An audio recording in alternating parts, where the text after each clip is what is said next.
Howdy folks, Nathan Adlin here at the Fast Lane Car, and next to me is a 2014 Lexus CT200H F Sport. What that basically means, it's a CT200H with nicer wheels, black roof, interior upgrades, and new for 2014 on all CT200Hs, new front end, new rear end, and well, basically that's about it. A little bit of stuff on the inside too. Question is it worth around $42,000? Find out next.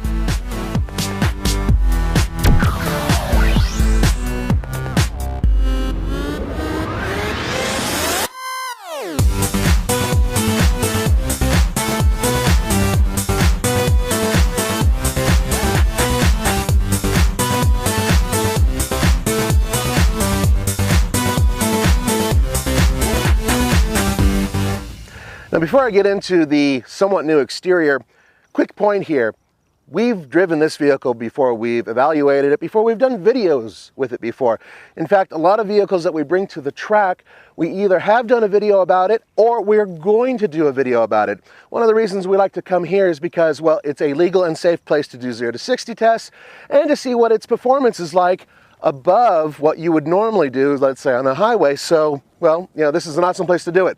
So, now let's talk about the exterior. New front end, new rear end, LED lights, black top on the F Sport badges, and pretty nifty looking wheels. Otherwise, it's pretty recognizable as a CT200H, which is, by the way, based on the Scion TC platform. I still think it's pretty good looking. This is where the performance look kind of falls apart because this is not a performance power plant. What you're looking at here is a 1.8 liter Atkins cycle engine hooked up to an electric power plant, and combined it puts out 134 horsepower. That ain't a lot, especially for a vehicle that weighs over 3,100 pounds.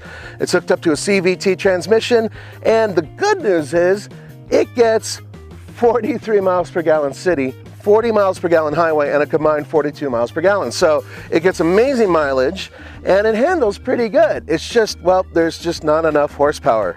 And, well, bottom line, there's not enough horsepower.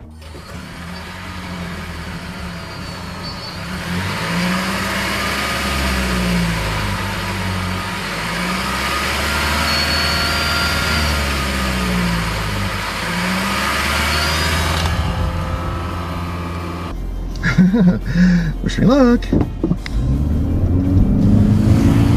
Come on, baby. Come on.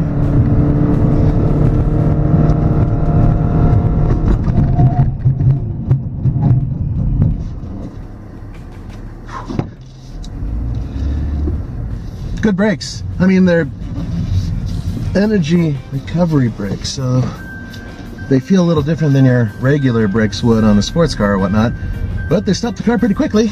12.1 seconds. So 11.7 the fastest. Oh, by the way, when you're driving this vehicle on the highway, passing power is really freaking good. So really the main issue is 0 to 60 times, having power out of the corners. And we're going to find out more about that next. On top of the exterior, you know, the new nose, the new LEDs, the new rear and all that, the interior has been somewhat updated, and that includes an infotainment system that has been updated. And if you get the F Sport, you get a different, slightly different steering wheel and a leather-wrapped itty-bitty gear lever. So you take all of that, and then on top of that, add the fact that you are able to take your display, your IP, and actually change it completely when you're in regular mode, eco mode, and then of course sport mode. You have an interior that is actually very flexible, but best of all, the material quality is Lexus good, so it's very comfortable and everything in here feels high quality. With that being said, it has a very small back seat and a very, very small trunk.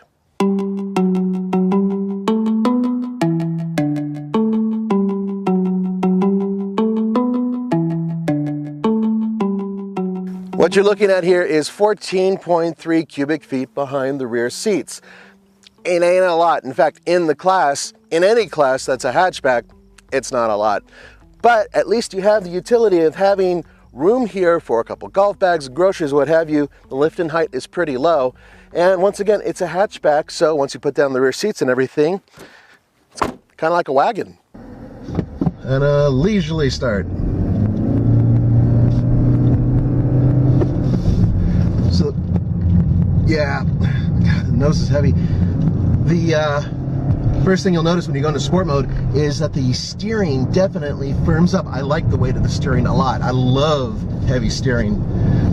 Recently, I went and test drove a Alfa Romeo 4C, and I had a chance to take it on the track and everything else. And one of the cool things about that car is that it has manual steering, something you don't see every day. In fact, something that is extremely rare. And I love the feel, I love the heft of it. You just gotta burl up and go, yeah, my man, I'm gonna make this thing happen. We usually don't get that with cars, but funny thing is, considering the fact that this is a hybrid, it's actually allowing for some heft on the steering. I like that. God, I just wish this thing had power. It just doesn't want to get out of any of the corners, and this traction control is really intrusive. It just jumps in there and it says, I am intruding, and there's nothing you can do about it. Oh, come on, come on, come on, more, more, more. Nah, foot's all the way down. It's just... foot's all the way down. It's not bad. It's a hell of a lot better than a Prius. I think I could do a little bit better with the traction control off, because there are a couple spots where I need a little bit more juice. I'm thinking it's about a minute 20. I'm guessing a minute 20? Man, I'm good. Just under a minute 21. So yeah, here we go. Yeah. I'm not surprised. I know this car could do a little bit better. Tell you what, want to rig it up again? Do one more and I'll take the traction control off. All right, thanks, Andre. Here we go again.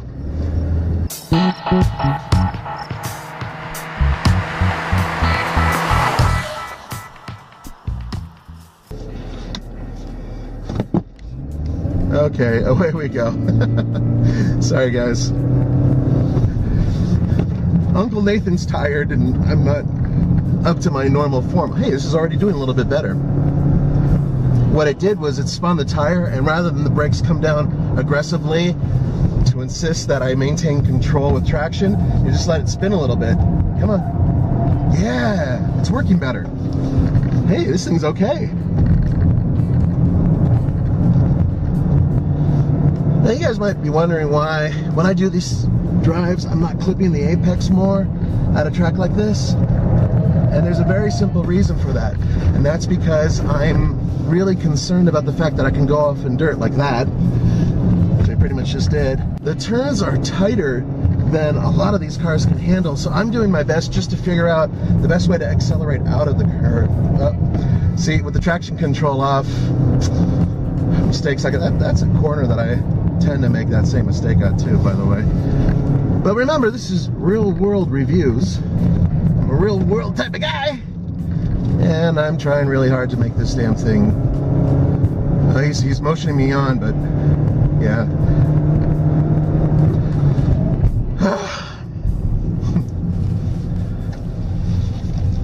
It's kind of fun, and that's a lot for a hybrid. Kind of fun is pretty good. All right, let's turn the traction control back on before I end up killing somebody.